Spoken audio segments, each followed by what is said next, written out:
I bet you didn't know how families survived the freezing winters of wartime. So before we dive in, make sure to subscribe, like and share to keep these forgotten stories alive. In wartime, the cold was a silent enemy, just as dangerous as any air raid or battlefield. Staying warm was a daily struggle for survival, especially for the vulnerable. The chill crept into every aspect of life, making even simple tasks difficult and increasing the risk of illness. Morale suffered as much as health. Hope was hard to hold on to in a freezing home. Fuel rationing made the fight harder. Coal was reserved for the war effort, leaving families with only a meagre supply. Every lump of coal was precious, and families had to stretch their rations through the entire winter. People turned to old, resourceful ways to keep warm, transforming their homes into fortresses against the cold. Electricity was unreliable, with blackouts common and power often reserved for factories. Even if a family had an electric heater, it couldn't be counted on. The familiar glow of an electric fire became a rare luxury. People had to find warmth without depending on fragile power lines or dwindling coal. Survival depended on ingenuity and a deep understanding of how to conserve heat. The cold was a constant, invisible adversary, demanding creativity and resilience from everyone. In the end, keeping warm was an act of defiance, a daily victory against the hardships of war. With fuel scarce and electricity unreliable, people had to reinvent daily life to survive winter. Homes became carefully managed ecosystems, every action focused on conserving warmth. Heavy curtains blocked drafts, and families closed off unused rooms, gathering in the kitchen or living room around the stove. This forced closeness brought families together, sharing warmth and stories. Creativity flourished. Haybox cookers insulated meals, and brick warmers took the chill off beds. These adaptations weren't just about survival. They gave people a sense of control and agency. Daily rituals of blocking drafts and stoking the fire became acts of resilience. Small victories against the cold forged a powerful sense of community. In the darkest times, resourcefulness and togetherness helped people endure. Amid the struggle for warmth, gravity-fed central heating systems became quiet heroes. Unlike modern systems, they needed no electricity, just a small, steady fire in a simple boiler. These systems used whatever fuel was available and circulated hot water through pipes and radiators, using only the laws of nature. The result was a gentle, consistent warmth that filled the house, far healthier than the blasts of heat from open fires.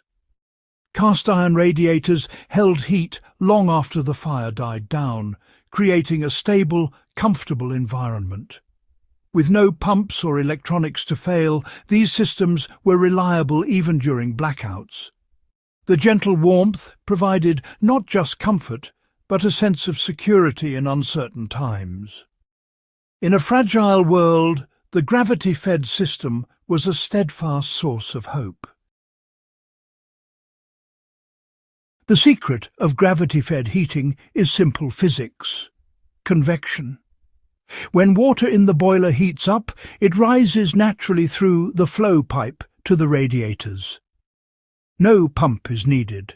Hot water moves upward, pushed by the pressure of cooler water sinking behind it. In the radiators, hot water gives off its heat, warming the room and cooling down in the process. The now denser cooler water sinks back through the return pipe to the boiler, completing the circuit. This silent, continuous loop circulates warmth throughout the house, powered only by a small fire.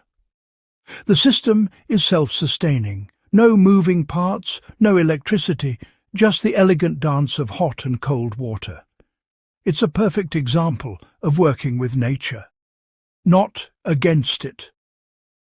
The gentle, reliable warmth was a lifeline in the coldest months. Even in the darkest winters, this simple principle kept families safe.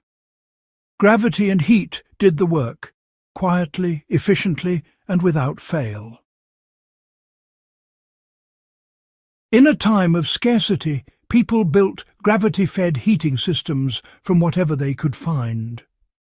Boilers were improvised from old stoves or water jackets, radiators salvaged from damaged buildings. Neighbours pooled resources, sharing tips and helping transport heavy cast-iron radiators. Pipes were reclaimed from derelict properties, cleaned and carefully joined to prevent leaks. Plumbers and handy neighbours became local heroes, piecing together networks of salvaged pipe. Expansion tanks were fashioned from whatever was available, old cisterns, barrels, even buckets. Every part was precious, every connection a small triumph.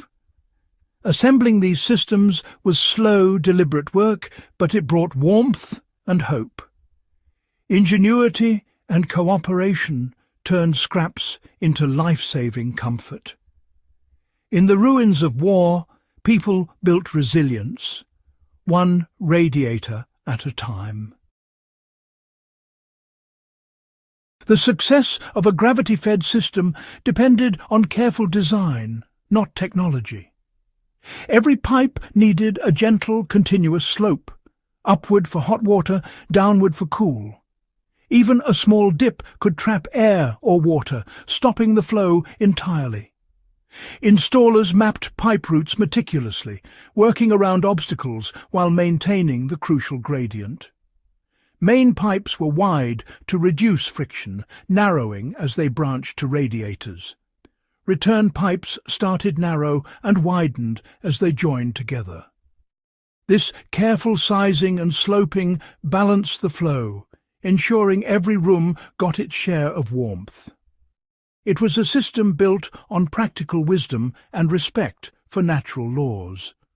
With just a spirit level and patience, families created sophisticated, reliable warmth. Gravity-fed heating changed daily life, bringing gentle, steady warmth to every room. Families no longer huddled by a single fire. Bedrooms and living spaces became comfortable again. The boiler needed only minimal attention, just a bit of fuel, morning and night. This freed up time and energy, and the house stayed drier and healthier. The radiant heat soaked into walls and furniture, making normal indoor life possible. People could shed layers of clothing and enjoy a sense of normalcy. Even sleep improved. No more icy beds or cold mornings. The radiator's warmth lasted through the night, supporting health and resilience. The home became a true sanctuary, safe from the cold and the chaos outside. Reliable warmth reshaped family life, offering comfort and hope. The story of gravity-fed heating is more than history. It's a lesson for today. In a world reliant on complex, fragile technology, these systems remind us that resilience comes from working with nature. They provided warmth without electricity, using only basic principles and salvaged materials. We can apply this wisdom now. Better insulation, passive solar design, and resourcefulness reduce our dependence on energy grids. The wartime spirit of repair and reuse stands in contrast to our disposable culture. Learning to value and repurpose what we have makes us more self-sufficient and less wasteful. These skills, understanding heat, insulation, and creative problem-solving, are timeless tools for uncertain times. The quiet warmth of a gravity-fed radiator is a testament to human ingenuity. We can thrive with less, building robust systems from simple ideas. The past offers us wisdom for a resilient, sustainable future.